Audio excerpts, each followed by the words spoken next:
Bien-aimés dans le Christ, que la grâce de Jésus-Christ notre Seigneur, l'amour de Dieu le Père et la puissance du Saint-Esprit descendent maintenant sur nous pour nous aider à méditer cette parole afin qu'elle puisse porter du fruit dans notre vie pour la plus grande gloire de Dieu et le salut de nos âmes.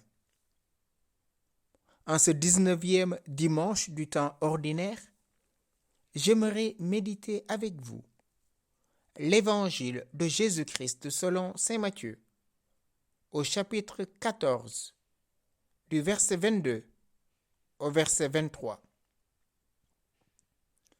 Aussitôt, après avoir nourri la foule dans le désert, Jésus obligea les disciples à monter dans la barque et à le précéder sur l'autre rive, pendant qu'il renverrait les foules. Quand il les eut renvoyés, il gravit la montagne à l'écart pour prier. Le soir venu, il était là seul. La barque était déjà à une bonne distance de la terre. Elle était battue par les vagues, car le vent était contraire. Vers la fin de la nuit, Jésus vint vers eux en marchant sur la mer. En le voyant marcher sur la mer, les disciples furent bouleversés. Ils disaient, « C'est un fantôme !» Pris de peur, ils se mirent à crier. Mais aussitôt Jésus leur parla. « Confiance, c'est moi, n'ayez plus peur. » Pierre prit alors la parole. « Seigneur, si c'est bien toi, ordonne-moi de venir vers toi sur les eaux. » Jésus lui dit, « Viens. » Pierre descendit de la barque et marcha sur les eaux pour aller vers Jésus. Mais voyant la force du vent, il eut peur, et comme il commençait à enfoncer, il cria, « Seigneur, sauve-moi !»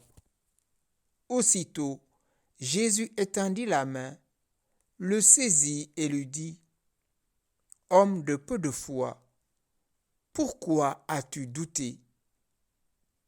Et quand ils furent montés dans la barque, le vent tomba.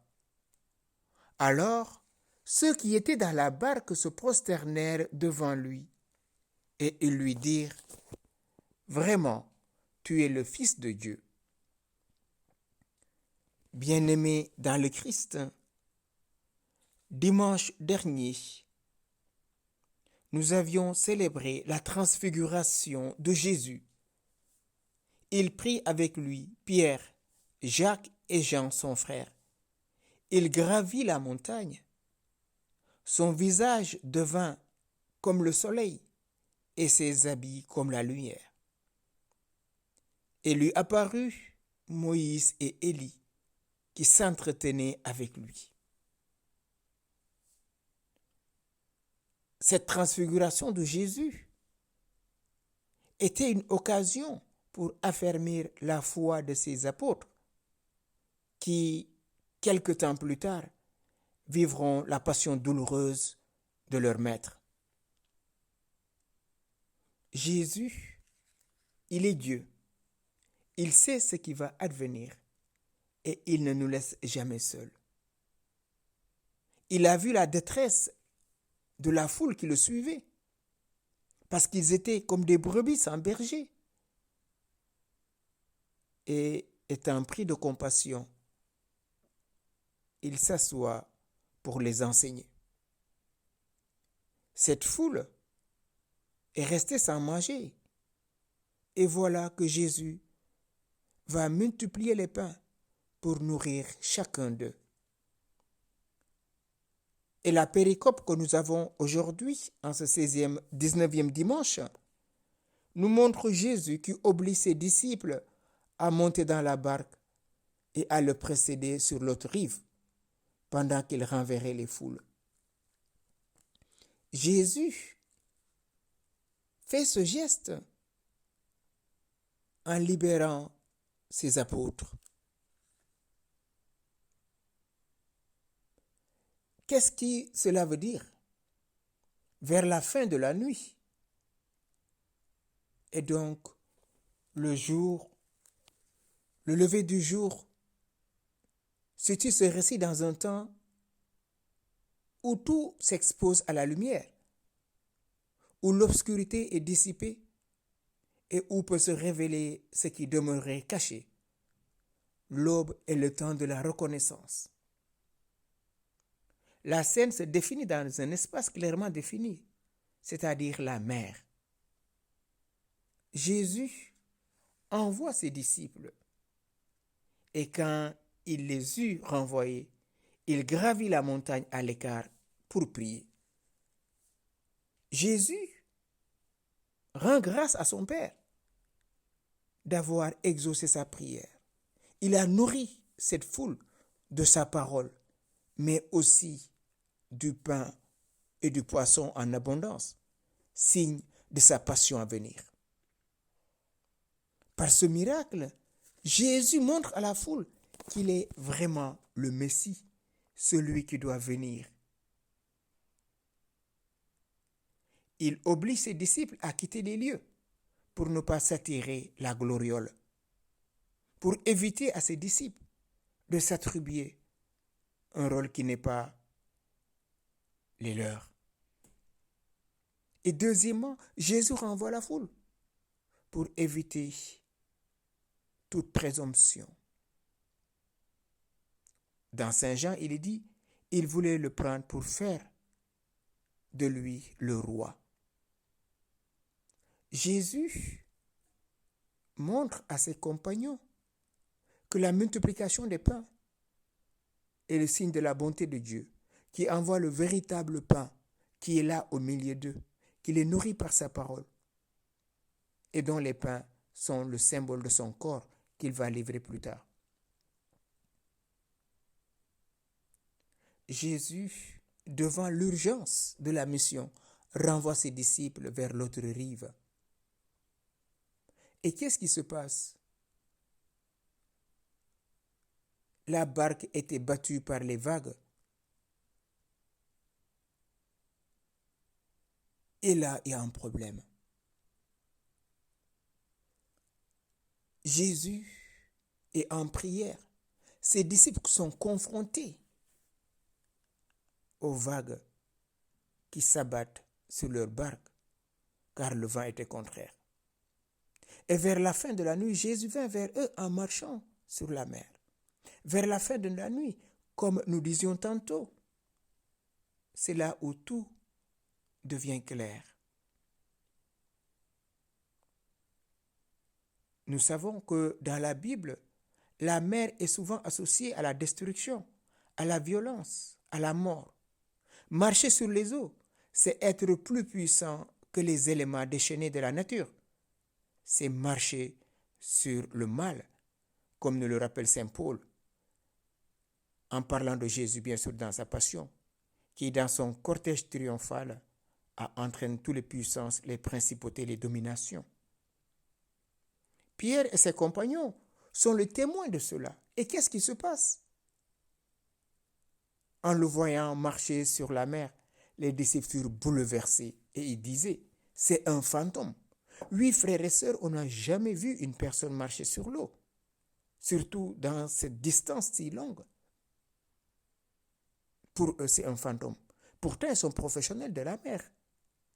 Malgré leurs compétences, les vagues étant contraires, ils sont contrariés. Et ils voient quelqu'un qui marche sur les eaux. Cela ne peut être qu'un fantôme qui est à l'origine de ce mal dont ils sont confrontés. Pris de peur, ils se mirent à crier. Quel désespoir pour Pierre et ses compagnons. Celui qu'ils croyaient être un fantôme s'approcha et leur dit, « Confiance, c'est moi, n'ayez plus peur. » Confiance, c'est moi, n'ayez plus peur. Quelle parole d'apaisement, frères et sœurs.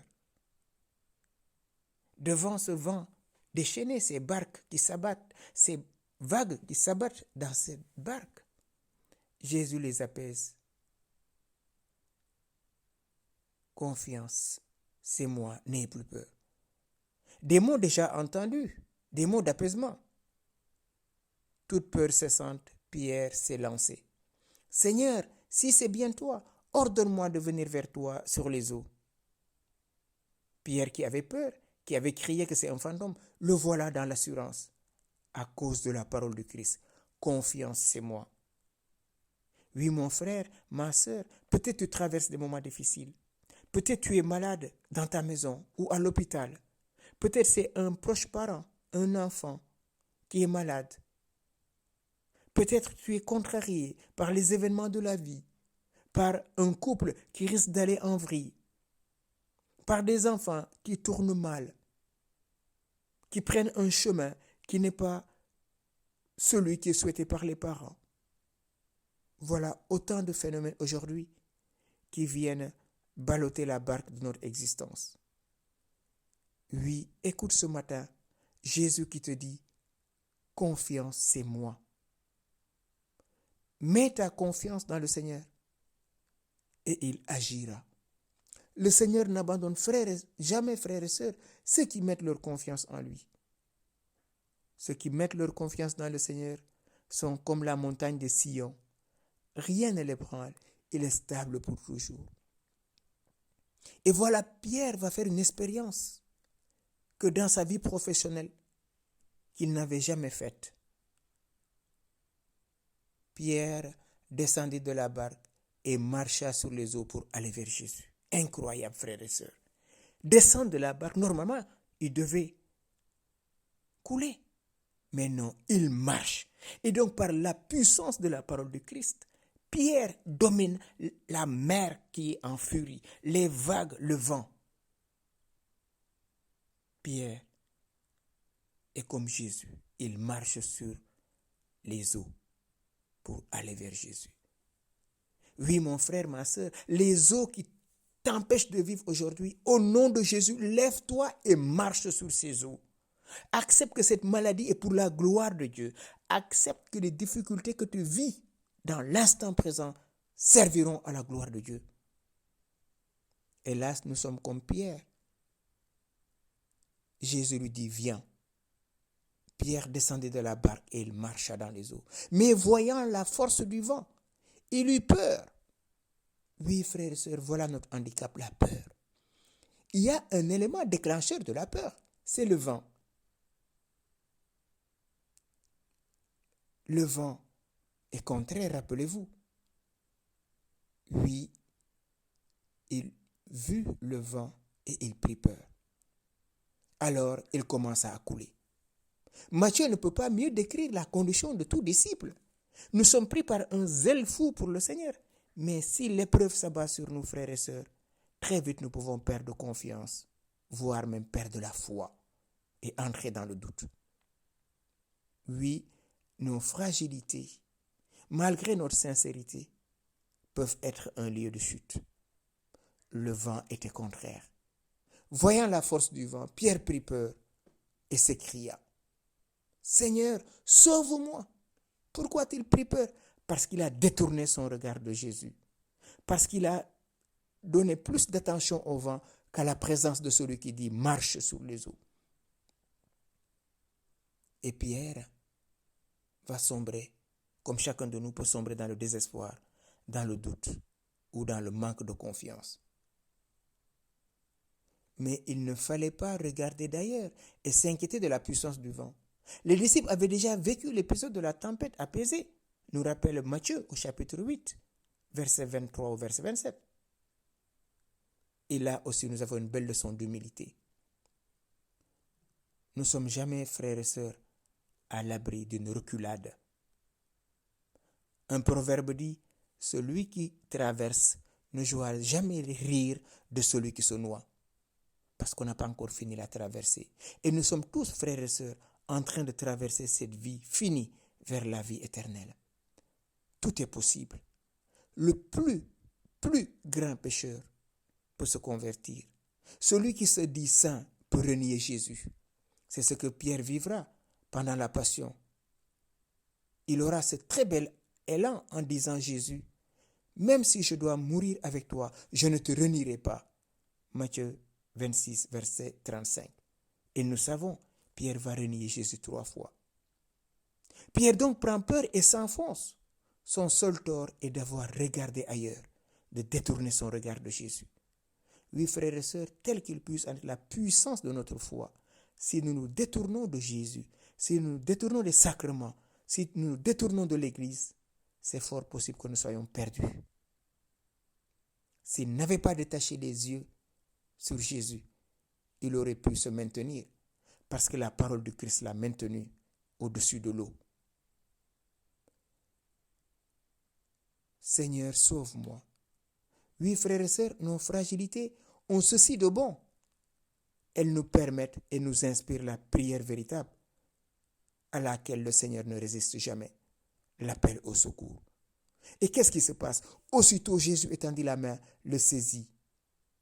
Voilà, Pierre est en sécurité. Homme de peu de foi, pourquoi as-tu douté? Jésus tend la main et saisit Pierre.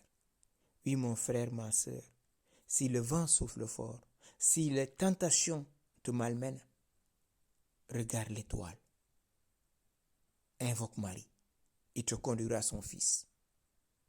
Et Pierre et les autres sont en paix. La barque est tranquille. Jésus apaise tout. Et là, ils se prosternèrent devant lui. Ils reconnaissent en lui sa seigneurie. Ils voient en lui celui qui est venu apporter la paix. Pourquoi, frères et sœurs, nous sommes encore dans le doute? Ce miracle que Jésus a fait pour Pierre, il le fait pour toi, ma sœur. Il le fait pour toi, mon frère. Accepte de te laisser saisir par le Christ. Et comme dira Saint Paul, saisi par le Christ, je cours tout droit vers le but. Oui, tout a changé, frères et sœurs. Demandons maintenant à Jésus de venir étendre sa main de gloire sur chacun d'entre nous.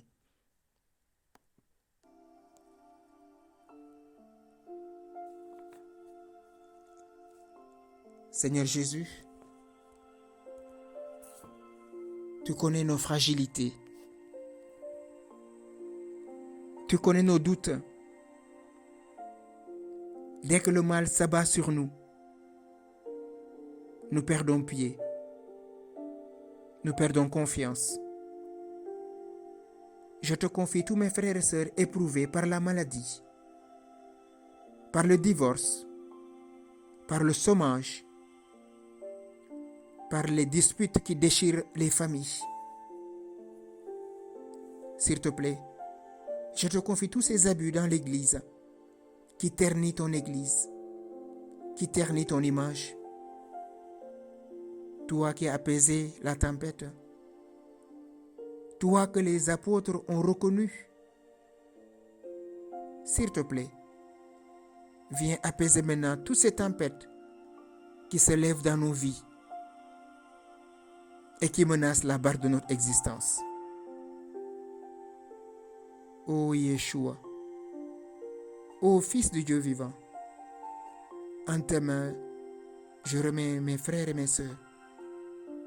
Donne-nous de rester dans cette confiance, car tu es le Dieu fidèle. Tu ne peux pas nous abandonner. Et tu nous dis, même si une femme abandonne son enfant, moi l'Éternel, je ne t'abandonnerai jamais. Entre tes mains, je remets nos vies, Seigneur. Cache-nous dans ton précieux sang et donne-nous toujours de croire en toi, maintenant et pour les siècles des siècles. Amen.